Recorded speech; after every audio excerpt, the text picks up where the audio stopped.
The end. It's never the end. It's never the end.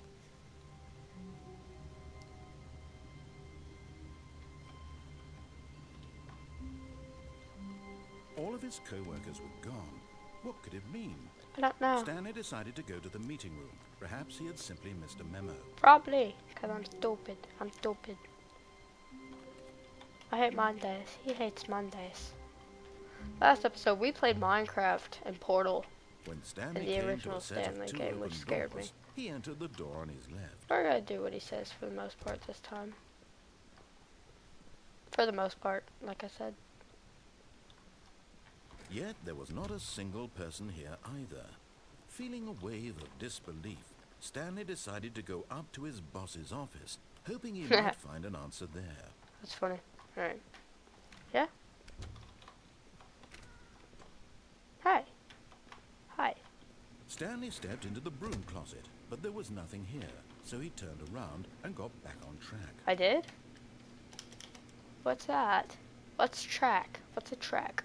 I'm trapped in here. There was nothing here. No choice to make, no path to follow, just an empty broom closet. No reason to still be here. No, there's a reason. I know there It was is. baffling that Stanley was still just sitting in the broom closet. He wasn't even doing anything. At least if there was something to interact with, he'd be justified in some way. As it is, he's literally just standing there doing sweet FA.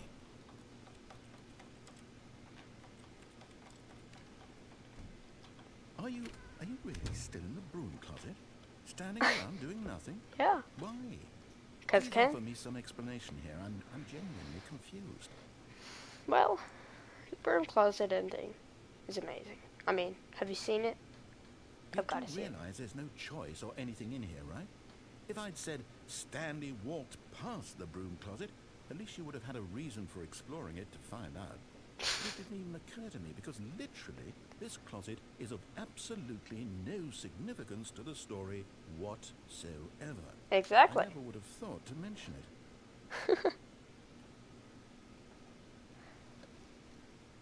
Maybe to you this is somehow its own branching path. Yeah. Maybe when you go talk about this with your friend, you'll say, "Oh, did you get the broom closet ending? The broom closet ending was my favourite." I hope your friends find this concerning.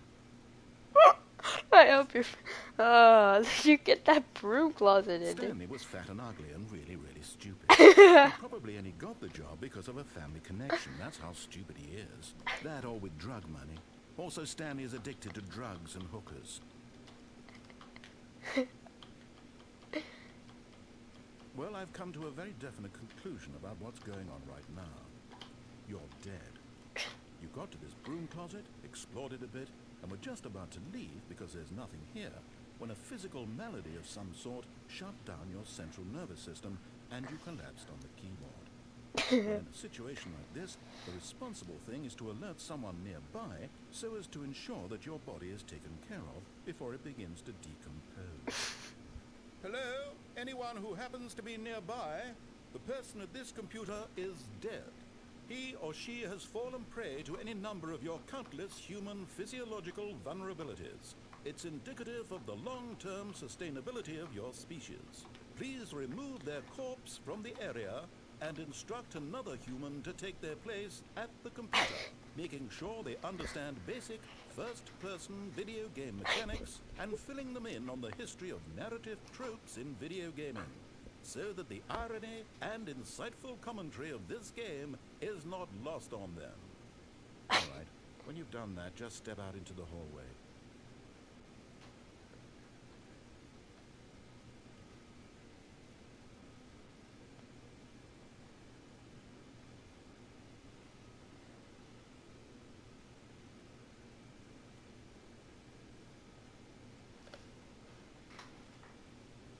No more?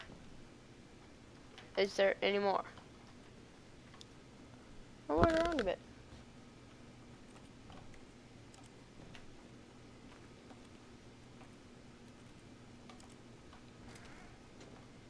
Ah, second player. It's good to have you on board. I guarantee you can't do any worse than the person who came before you. Coming to a staircase, Stanley walked upstairs to his boss's office. Alright.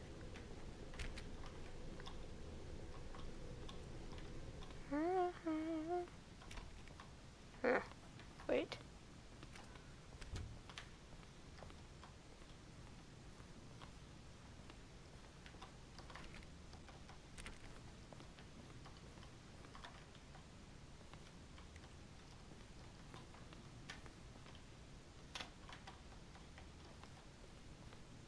Stepping into his manager's office, Stanley was once again stunned to discover not an indication of any human life. Shocked, unraveled, Stanley wondered in disbelief who orchestrated this. What dark secret was being held from him? What he could not have known was that the keypad behind the boss's desk guarded the terrible truth that his boss had been keeping from him. And so the boss had assigned it an extra secret number, 2845. But of course, Stanley couldn't possibly have known this. Stanley simply began entering random codes into the keypad, knowing full well the sheer statistical unlikelihood that this would ever result in a correct combination. If he knew that the combo was 2845, it would be another story entirely. But no, this is what he was going to do instead.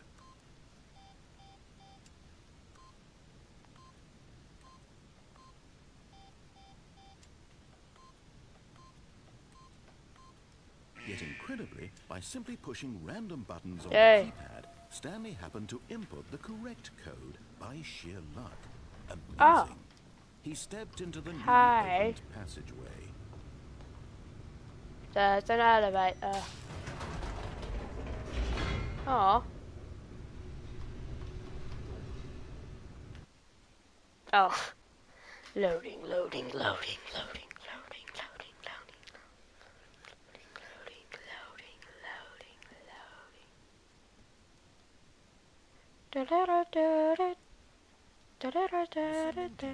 loading.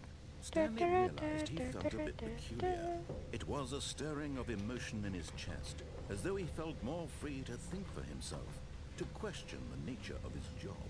Why did he feel this now, when for years it had never occurred to him? Oh no. This question would not go unanswered for long. Oh God.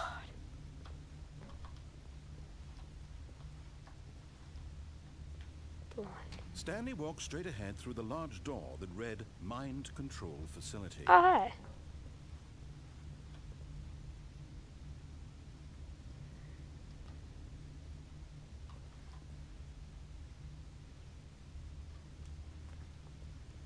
Okay.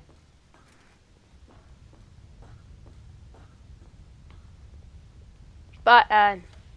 The lights rose on an enormous room packed with television screens. What horrible secret did this place hold? Stanley thought to himself. Did he have the strength to find out? No. There's a button.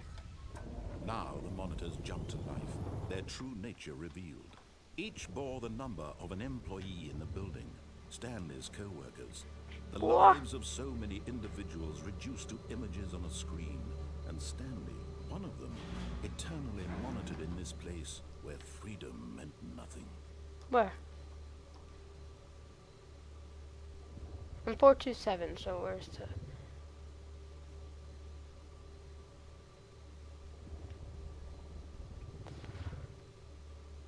Four, 2, 7, right there. Alright.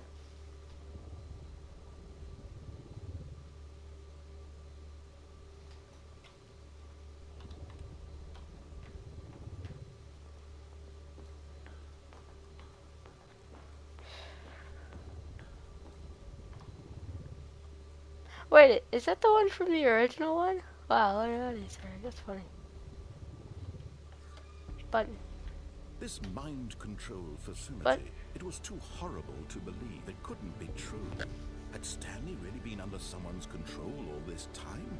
Was this the only reason he was happy with his boring job? That his emotions had been manipulated to accept it blindly? What if I don't want it? What?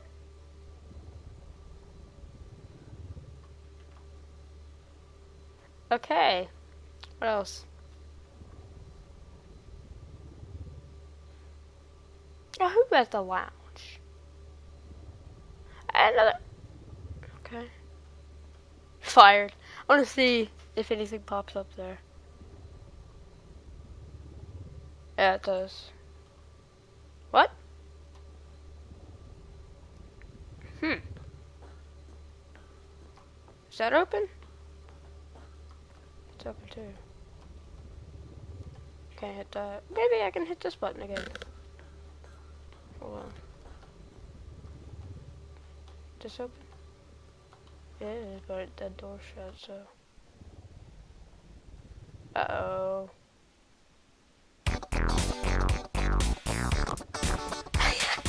I found an Easter egg.